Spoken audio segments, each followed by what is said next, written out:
জঙ্গিদের গুলি প্রাণ কেড়ে নিয়েছে ২৬ জনের। ভয়ঙ্কর এই জঙ্গি হামলার পর থেকেই ভাইসরেন ভ্যালি পুরোপুরি বন্ধ।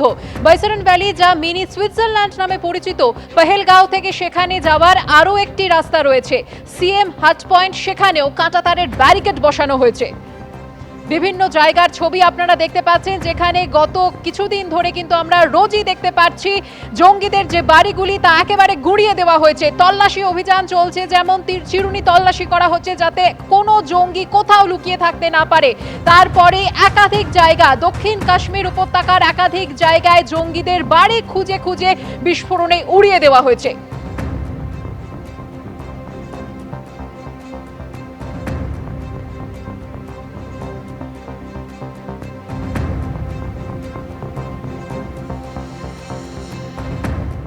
পহেলগাঁওয়ে ভয়াবহ জঙ্গি হামলার পর থেকেই কাশ্মীর জুড়ে সন্ত্রাস দমন অভিযান চলছে নিরাপত্তা বাহিনীর।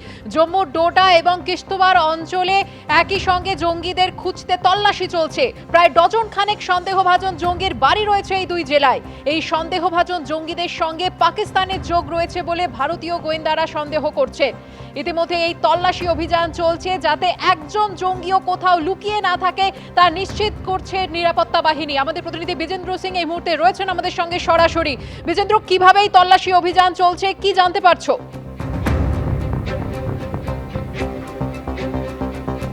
৩-৪ দিন ধরে আমরা দেখছি বিভিন্ন জায়গায় যেখানে যেখানে নোন লোকেশনগুলো রয়েছে এই জঙ্গিদের, যাদের ডসিয়ারগুলো ইতিমধ্যে জম্মু কাশ্মীর পুলিশ এবং সেনার কাছে রয়েছে, তাদের নোন ঠিকানাগুলোতে রেড করা হচ্ছে, কর্ডন অফ করে দেওয়া হচ্ছে এরিয়াকে, এবং তাদের যারা সিম্প্যাথাইজার, যারা তাদেরকে মদত করছেন, তাদের বাড়িতে রেড করা হচ্ছে। যেভাবে হোক এদেরকে ট্র্যাক করা হবে এবং যে বার্তা দিল্লি থেকে এসছে কে এলিমিনেট করতে হবে যদি প্রয়োজন হয়।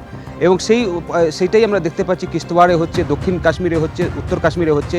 এবং যে ৪ জঙ্গি ২২ তারিখ এই পহেলগামের হত্যালীলা চালিয়েছিল তাদেরকেও ট্র্যাক করতে কিছুটা সফল হয়েছেন সিকিউরিটি এজেন্সিরা, যেটা আমরা জানতে পারছি সূত্র মারফত। এবং তাদেরকে গত ৪ দিনে ৪ বার তারা ট্র্যাক করেছিল। জঙ্গলের মধ্যে তারা পালিয়ে কোথাও না কোথাও যাওয়ার চেষ্টা করছে।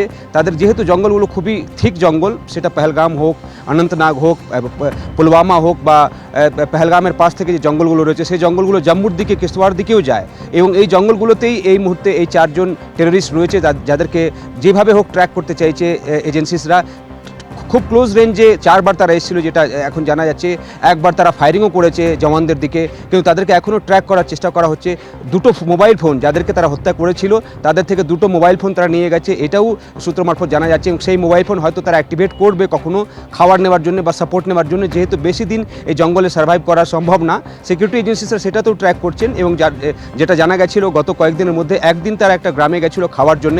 যখন হিউম্যান ইন্টেলিজেন্স আসে সিকিউরিটি এজেন্সিদের কাছে কি এই গ্রামে ওই টেররিস্টরা হয়তো এসছে, যখন সেখানে এজেন্সিসরা যায় তখন সেখান থেকে তার আগেই পালিয়ে গেছিলো। অর্থাৎ তাদেরকে যে ট্র্যাক করা সম্ভব হয়েছে 4 বার সেটা জানা যাচ্ছে। এবং খুব শীঘ্রই সেনাবাহিনী তাদেরকে ট্র্যাক করতে পারবে, কেন কি যদি তারা জম্মুর দিকে যায় সেদিকে অলরেডি জঙ্গলগুলোকে কর্ডন করে রাখা হয়েছে এবং এই দিক থেকে তাদেরকে পুশ করা হচ্ছে।